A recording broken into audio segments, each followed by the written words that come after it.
Bonjour et bienvenue si vous nous rejoignez pour suivre en direct depuis la place Saint-Pierre notre rendez-vous du dimanche avec le Saint-Père pour la prière de l'Angelus Saint-Père qui, et vous l'avez peut-être suivi tout à l'heure sur votre antenne préférée, sur votre chaîne préférée, a célébré la messe avec les nouveaux cardinaux. Eh bien, nous attendons l'arrivée du Saint-Père à sa fenêtre d'ici quelques instants.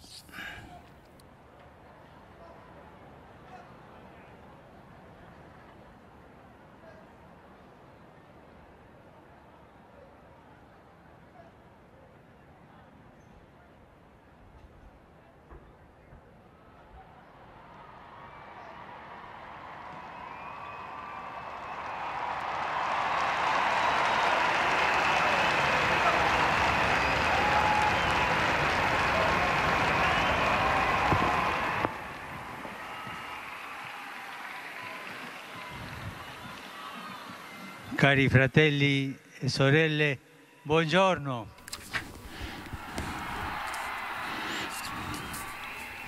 In queste domeniche, ces derniers dimanches, l'évangéliste Saint Marc nous raconte l'action de Jésus contre toutes sortes de mal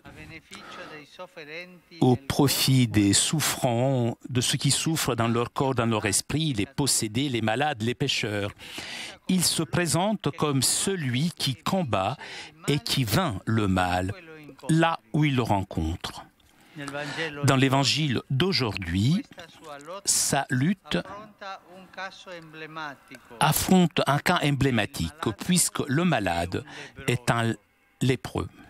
La lèpre est une maladie contagieuse et impitoyable qui défigure la personne et qui était le symbole de l'impureté. Le lépreux devait se tenir à l'écart des centres habités et signaler sa présence aux passants. Il était marginalisé de la communauté civile religieuse, c'était comme un mort ambulant. L'épisode de la guérison du lépreux se déroule en 3 passages.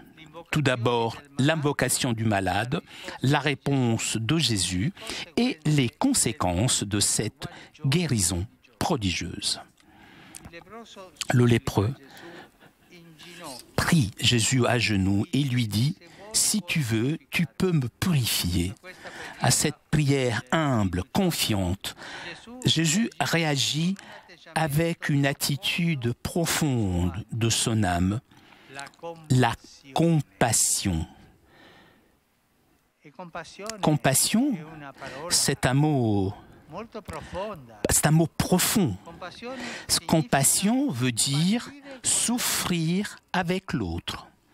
Et le corps de Jésus manifeste la compassion paternelle de Dieu pour cet homme, s'approchant de lui et le touchant.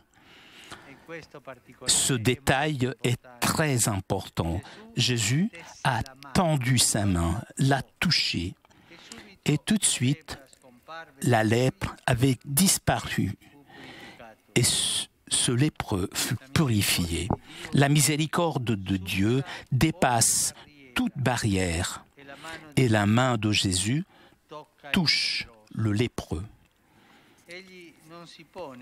Jésus ne prend pas ses distances, il n'agit pas par procuration, mais Jésus s'expose directement à la contamination de notre mal. Et donc, notre mal devient le lieu du contact. Lui, Jésus, prend de nous notre humanité malade et nous prenons de lui son humanité saine ainsi que la guérison. Cela advient à chaque fois que nous recevons avec foi un sacrement. Le Seigneur Jésus nous touche. Le Seigneur nous donne sa grâce. Et dans ce cas, nous pensons particulièrement au sacrement de la réconciliation qui nous guérit de la lèpre, du péché. Encore une fois, l'Évangile nous montre ce que Dieu fait face à notre mal.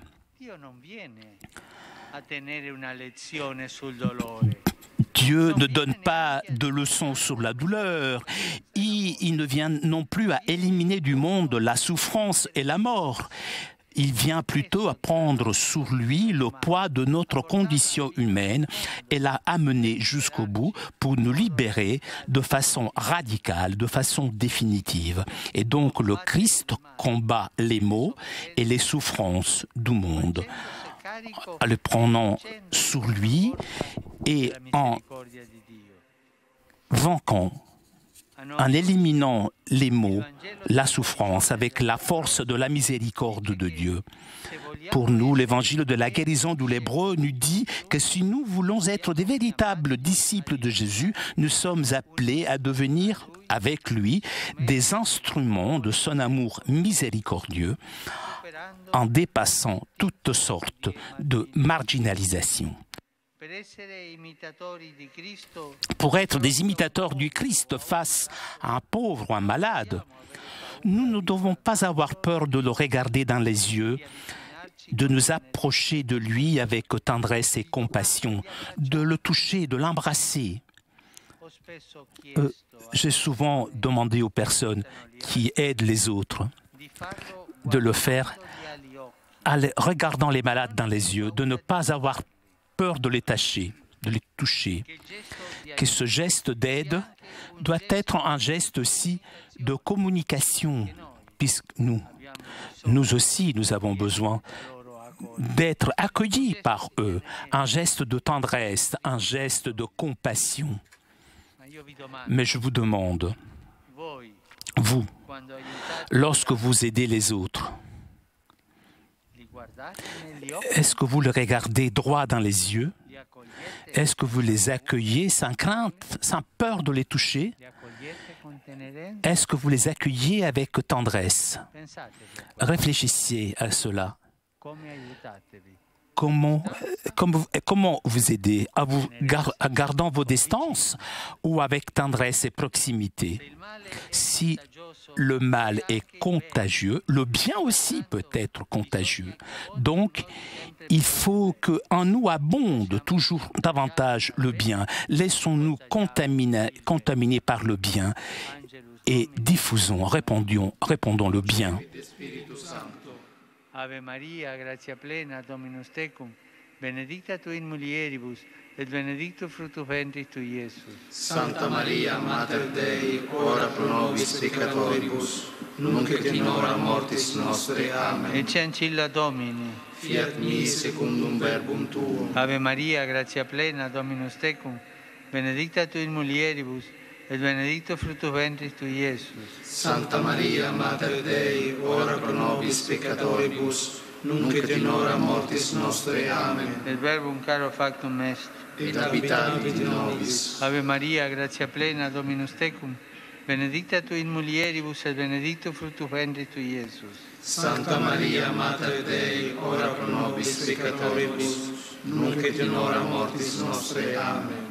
Ora pro nobis, Santa Dei Genitris. Udini efficiamur promissionibus Christi. Gratiam Tuam quae sumus Domine, mentibus nostris infunde, ut angelo nuntiante Christi Filii Tui incarnationem coniovimus, per passionem eius et crucem, a resurrectionis gloriam perducamur, per eundem Christum Dominum nostrum. Amen. Gloria Patri et Filio et Spiritui Sancto. Sicut erat in principio et nunc et semper et in saecula saeculorum. Amen. Gloria Patri et Filio et Spiritui Sancto. Sicut erat in principio et nunc et semper et in saecula saeculorum. Amen. Gloria Patri et Filio et Spiritui Sancto. Sicut erat in principio et nunc et semper et in saecula saeculorum. Amen. Pro fidelibus defuntis, Requiem aeternam dona eis Domine. Et lux perpetua luceat eis. Requiescant in pace. Amen. Sit nomen Domini benedictum. Ex hoc nunc et usque in saeculum. Aiutorium nostrum in nomine Domini. Qui feci caelum et terram. Benedicat vos omnipotens Deus, Pater et Filius et Spiritus Sanctus. Amen.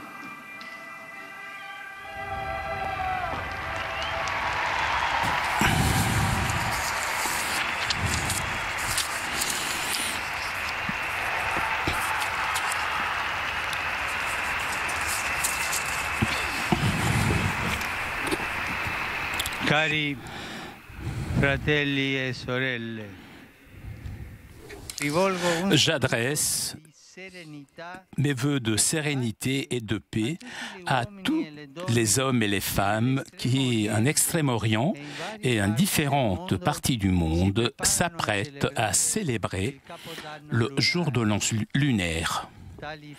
Ces festivités leur offrent l'occasion heureuse de redécouvrir et de vivre intensément la fraternité qui est un lien précieux de la vie familiale et fondement de la vie sociale. Ce retour annuel aux racines de la personne de la famille puisse aider ces peuples à construire une société où l'on tisse des relations interpersonnelles empruntées, marquées par le respect, la justice et la charité.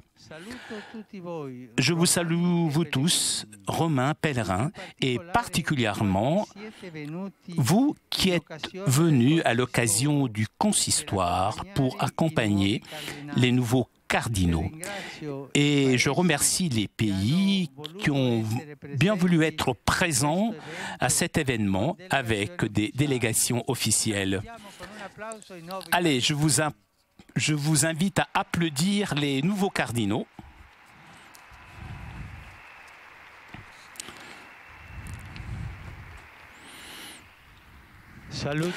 Je salue les pèlerins espagnols venus de différents pays d'Espagne, Pontevedra et Ferrol.